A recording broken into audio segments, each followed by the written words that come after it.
একঘেয়েমি রুটি লুচি পরোটা খেতে ভালো না লাগলে অল্প একটু সুজি দিয়ে এই পুর ভরা নাস্তাটা একবার বানিয়ে দেখুন। অল্প তেলে তৈরি আর খেতে কিন্তু দুর্দান্ত। তাহলে চলুন বন্ধুরা, আজকের রেসিপিটাও কোথাও স্কিপ না করে প্রথম থেকে শেষ পর্যন্ত দেখার অনুরোধ রইল। তার জন্য দেখুন এখানে নিয়েছি 1 বাটি মতো সুজি, আর নিয়েছি ওই বাটিরই হাফ বাটি মতো টক দই। টক দই না থাকলে জল দিয়েও এই রেসিপিটা তৈরি করা যায়, তবে টক দইটা দিলে এটা বেশি খেতে ভালো লাগবে। দিয়ে দিলাম ওই বাটিটা ধুয়ে অল্প একটু জল। এবার খুব ভালো করে এই দই আর সুজিটাকে একসাথে একটু মিশিয়ে নেব। এখন কিন্তু খুব বেশি জল দেওয়ার কোনো প্রয়োজন নেই, অল্প একটু জল দিয়ে এটাকে ভালো করে মেখে নিয়ে চাপা দিয়ে প্রায় 10 মিনিটের জন্য রেস্টে রেখে দেবো। এতে সুজিটা খুব সুন্দরভাবে ফুলে যাবে। এদিকে নিয়ে নিয়েছি একটা বাঁধাকপি, ভেতরে পুরটা বানিয়ে নেব। তার জন্য আমি বাঁধাকপি দিয়ে পুরটাকে বানাবো। তার জন্য একটা মিডিয়াম সাইজে বাঁধাকপি নিয়ে নিয়েছি। এবার এর থেকে ওপরে যে সবুজ পাতাটা আছে সেটাকে আমি বাদ দিয়ে দিচ্ছি, দিয়ে এটাকে সাইজ মতো কেটে নেব। এই ভেতরে পুরটা আপনারা চাইলে কিন্তু যে কোনো সবজি বা আলু দিয়েও তৈরি করে নিতে পারেন। আমি বাঁধাকপি দিয়ে তৈরি করে নেব। এবার এই কপিটাকে আমি কেটে নিচ্ছি সাইজ মতো। প্রথমে 2 ভাগে ভাগ করে নিচ্ছি। আমার যতটা প্রয়োজন ততটা কপি এখানে আমি নিয়ে নিচ্ছি। এখানে অর্ধেকটা কপি নিয়ে নিয়েছি আর অর্ধেকটাকে আমি রেখে দিচ্ছি। এবার এই কপিটাকে আমি গ্রেট করে নেব। আপনারা চাইলে কিন্তু একদম সরু সরু করে কুচি করে নিতেও পারেন। তার জন্য দেখুন এরকম বড় সাইজের যে গ্রেটারগুলো হয় সেখানে যে বড় ছিদ্রটা আছে এটা দিয়ে আমি কপিটাকে গ্রেট করে নেব। যেহেতু বন্ধুরা এখন প্রায় বাঁধাকপি একদম শেষের দিকে, তো এখন এই কপিগুলো কিন্তু সিদ্ধ হতে একটু সময় বেশি লাগে, তাই এইভাবে গ্রেট করে নিলে অল্প সময় সিদ্ধ হয়ে যাবে। তবে আপনারা যদি মনে করেন কপিটাকে একটু হালকা করে সিদ্ধ করে নিতে পারেন। দেখুন এইভাবে আমি গ্রেট করে নিচ্ছি, একদম ছোট ছোটোভাবে গ্রেট করে নিয়েছি। এবার এই বাকি যে কপিটা আছে সেটাকেও একইভাবে আমি গ্রেট করে নিয়ে পরিষ্কার করে ধুয়ে নিয়ে আসছি। সব কপিগুলো একইভাবে গ্রেট করে ধুয়ে নিয়েছি। এদিকে গ্যাস জ্বালিয়ে কড়াই বসিয়ে দিয়েছি, দিয়ে দিচ্ছি 2 চামচ মতো সর্ষের তেল। তেলটা গরম হলে অল্প একটু গোটা জিরে ফোড়নে দিয়ে দিচ্ছি, আর দিয়ে দিচ্ছি 2টো কাঁচা পাকা লঙ্কা। ঝালটা অবশ্যই আপনারা নিজেদের স্বাদ অনুযায়ী এখানে ব্যবহার করবেন। দিয়ে দিলাম 1 চামচ মতো গ্রেট করে রাখা আদা। এবার এই আদা আর কাঁচা লঙ্কাটাকে একটু নেড়েচেড়ে ভেজে নেব, এতে এর কাঁচা গন্ধটা চলে যাবে। আমি সম্পূর্ণটা নিরামিষভাবে বানাচ্ছি, তাই কিন্তু এখানে পেঁয়াজ বা রসুন কিছুই ব্যবহার করিনি। আপনারা চাইলে কিন্তু দিতে পারেন। এবার দিয়ে দিচ্ছি অল্প সামান্য একটু হলুদের গুঁড়ো, হাফ চামচ মতো জিরের গুঁড়ো, আর অল্প একটু লঙ্কার গুঁড়ো। ঝালটা অবশ্যই আপনারা নিজেদের স্বাদ অনুযায়ী এখানে ব্যবহার করবেন। যদি মনে করেন গুঁড়ো লঙ্কাটাকে স্কিপ করে দেবেন তাও কিন্তু করে দিতে পারেন। এবার এটাকে দিয়ে একটু নাড়াচাড়া করে নিয়েছি। এবার ধুয়ে রাখা কপিটাকে এর মধ্যে দিয়ে দিচ্ছি। কপিটা কিন্তু আমি সিদ্ধ করিনি, আপনারা চাইলে কিন্তু সিদ্ধ করে নিতে পারেন। এবার খুব ভালো করে এই মশলাটার সাথে কপিটাকে একটু নেড়েচেড়ে আমি মিশিয়ে নেব।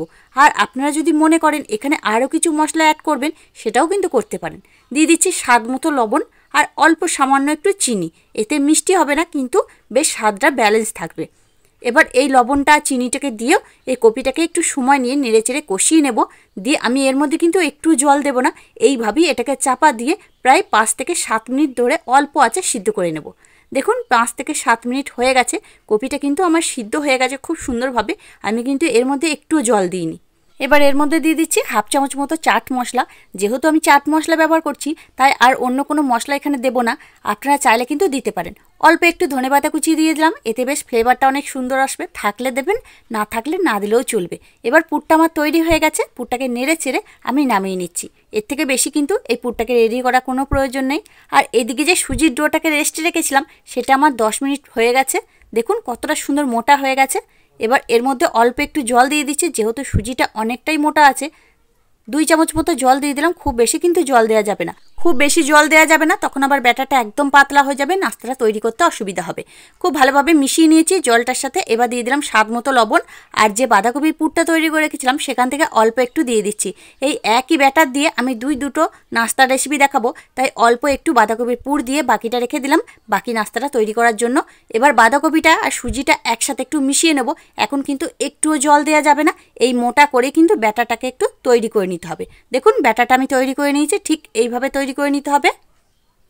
এবার এর মধ্যে দিয়ে দিচ্ছি অল্প একটু ইনো, প্রায় 1 চামচের থেকে অল্প একটু কম এখানে ইনো দিয়ে দিচ্ছি। ইনোটা অ্যাক্টিভ করার জন্য অল্প একটু জল দিয়ে দিলাম। আপনারা কিন্তু ইনোর পরিবর্তে এখানে হাফ চামচের থেকে একটু কম খাবার সোডাও দিতে পারেন, তাতেও কিন্তু হবে। ইনোটা দিয়ে ব্যাটার তৈরি হয়ে গেছে। এবার নাস্তাগুলো তৈরি করে নেব। তার জন্য গ্যাস জ্বালিয়ে একটা ফ্রাই প্যান বসিয়ে রেখে দিয়েছিলাম। ওর মধ্যে অল্প একটু সাদা তেল নিয়ে ব্রাশ করে দিলাম। একদমই তেল লাগবে না, অল্প তেলে তৈরি হয়ে যাবে। এবার ওই সুজির ব্যাটারটা থেকে অল্প অল্প করে ব্যাটার নিয়ে এইভাবে দিয়ে গোল করে একটু এটাকে চাড়িয়ে দিচ্ছি। আমি এগুলো ছোট ছোট করে তৈরি করছি, আপনারা চাইলে কিন্তু রুটির মতো করে বড় করেও তৈরি করে নিতে পারেন। ওপর থেকে অল্প একটু ধনেপাতা কুচি ছড়িয়ে দিচ্ছি, এতে দেখতে ভালো লাগবে। চাপা দিয়ে প্রায় 3 থেকে 4 মিনিট রেখে দেবো একদম লো ফ্লেমে।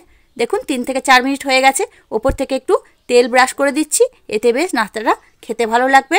এবার এটাকে আমি উল্টে দিচ্ছি, দিয়ে উল্টে দিয়ে 1 মিনিট মতো একটু এটাকে হতে দেব, তাহলেই কিন্তু আমার তৈরি হয়ে যাবে। 1 মিনিট মতো হয়ে গেছে, এটাও কিন্তু আমার তৈরি হয়ে গেছে। দেখুন কত সুন্দরভাবে তৈরি হয়ে গেছে, একদম ফুলে ফুলে উঠেছে, সুন্দর একটা কালারও চলে এসছে। এবার এটাকে আমি তুলে নিচ্ছি। আবারও ওই একইভাবে আপনাদের আমি তৈরি করে দেখিয়ে দিচ্ছি। এবার গোটা প্যানটার মধ্যে আমি একটু তেল লাগিয়ে নিলাম। এবার আবারও ওই সুজির ব্যাটারটা থেকে অল্প একটু ব্যাটার নিয়ে এই একইভাবে দিয়ে দিচ্ছি। এক সাইডে দিচ্ছি, আমি একবারে 2টো করে তৈরি করে নিচ্ছি। আপনারা চাইলে কিন্তু একবারে 3টে 4টে করেও তৈরি করে নিতে পারেন। আবার আপনারা চাইলে কিন্তু একটু বড় বড় করেও তৈরি করে নিতে পারেন, যেটা আপনাদের ভালো লাগবে সেইভাবেই তৈরি করে নেবে। দেখুন দুটোকে ওই একইভাবে দিয়ে দিচ্ছি, ওপর থেকে অল্প একটু ধনেপাতা কুচি ছড়িয়ে দিচ্ছি, দিয়ে আবারও চাপা দিয়ে প্রায় 3 থেকে 4 মিনিট একদম লো ফ্লেমে হতে দেবো। 3 থেকে 4 মিনিট হয়ে গেছে। দেখুন এই দুটোও কিন্তু সুন্দরভাবে তৈরি হয়ে গেছে। এবার এই দুটোকেও আমি উল্টে দিচ্ছি। কত সুন্দর দেখুন বন্ধুরা, একদম অল্প সময়ে তৈরি হয়ে যাবে। দেখুন এইগুলোও কিন্তু আমার তৈরি হয়ে গেছে। এবার এগুলোকেও আমি তুলে নিচ্ছি। কত সুন্দরভাবে হয়ে গেছে দেখুন, দেখতে যতটা সুন্দর খেতে কিন্তু তার থেকেও বেশি সুন্দর। এবার আপনারা চাইলে কিন্তু নাস্তাগুলো এইভাবেও তৈরি করে নিতে পারেন, তবে আমি অন্যভাবে আপনাদের তৈরি করে দেখিয়ে দিচ্ছি। প্যানের গায়ে আবারও আমি তেল ব্রাশ করে দিলাম, দিয়ে ওই একইভাবে সুজির ব্যাটারটা থেকে নিয়ে আমি 1 চামচ করে ব্যাটার নিয়ে একদম পাতলা করে এই ব্যাটারটা দিয়ে দিচ্ছি। একদম পাতলা করে দিয়ে দিতে হবে, যতটা পাতলা করে পারা যায়, কারণ সুজিটা কিন্তু অনেকটাই ফুলে যাবে। দিয়ে যে বাঁধাকপির পুরটা তৈরি করে রেখেছিলাম ওখান থেকে অল্প একটু পুর নিয়ে ঠিক মাঝখানে দিয়ে এইভাবে চাড়িয়ে দিচ্ছি। দিয়ে আবার ওই সুজির ব্যাটারটা থেকে অল্প একটু ব্যাটার নিয়ে এই ওপরটা আমি কভার করে দেবো। একদম পাতলা করে দিতে হবে, খুব বেশি কিন্তু দেওয়া যাবে না, যেহেতু একদম অল্প তেলে তৈরি করে দিচ্ছি, তাই কিন্তু ভেতরটা কাঁচা থেকে যেতে পারে। তাই যতটা পাতলা করে পারা যায় এই ব্যাটারটা দিয়ে দেবেন। দেখুন খুব ভালোভাবে কিন্তু ব্যাটারটা আমি দিয়ে দিয়েছি। দিয়ে ওপর থেকে আবার একটু ধনেপাতা কুচি ছড়িয়ে দিচ্ছি, দিয়ে চাপা দিয়ে প্রায় 4 থেকে 5 মিনিট হতে দেবো একদম লো ফ্লেমে। দেখুন 4 থেকে 5 মিনিট হয়ে গেছে, খুব সুন্দরভাবে কিন্তু এটা আমার ফুলে ফুলে উঠেছে। এবার এটাকে আমি উল্টে দিচ্ছি, দিয়ে উল্টে দিয়ে আবারও প্রায় 2 মিনিট মতো এই একইভাবে হতে দিচ্ছি। এটা কিন্তু আমার তৈরি হয়ে গেছে। দেখুন কত সুন্দরভাবে একদম ফুলে উঠেছে। আবার একটা তৈরি করে দেখিয়ে দিচ্ছি। আগে থাকতে প্যানটার মধ্যে তেল ব্রাশ করে দিয়েছিলাম, দিয়ে ওই ব্যাটারটা থেকে নিয়ে ওই একইভাবে আমি পাতলা করে ব্যাটারটাকে চাড়িয়ে দিচ্ছি। এটা কিন্তু আপনারা চাইলে যে কোনো বাটির মধ্যে দিয়েও তৈরি করে নিতে পারেন, স্টিম দিলেই কিন্তু হয়ে যাবে। দিয়ে আবার ওই বাঁধাকপির পুরটা থেকে অল্প একটু বাঁধাকপির পুর নিয়ে মাঝখানটায় দিয়ে দিচ্ছি, দিয়ে আবারও সুজির ব্যাটার নিয়ে ওপরটা আমি কভার করে দেবো একদম পাতলা করে। খুবই স্বাস্থ্যকর একটা রেসিপি, আপনারা চাইলে কিন্তু বাচ্চাদের টিফিনেও দিতে পারেন। খুবই হেলদি, এটা অল্প তেলে তৈরি আর খেতেও কিন্তু খুব চটপটা। ওই একইভাবে দিয়ে দিচ্ছি, আবারও ধনেপাতা কুচি ছড়িয়ে এটাকে চাপা দিয়ে 4 থেকে 5 মিনিট একদম লো ফ্লেমে হতে দিচ্ছি। 4 থেকে 5 মিনিট হয়ে গেছে, এটাও কিন্তু আমার একদম তৈরি হয়ে গেছে। ওপর থেকে আবারও একটু সাদা তেল লাগিয়ে দিচ্ছি, দিয়ে এটাকে আবার আমি উল্টে দিচ্ছি। দিয়ে প্রায় 1 মিনিট মতো এটাকে উল্টে দিয়ে, এটা কিন্তু আর চাপা দেওয়ার প্রয়োজন নেই, এইভাবে নেড়েচেড়ে নিলেই কিন্তু এটা তৈরি হয়ে যাবে।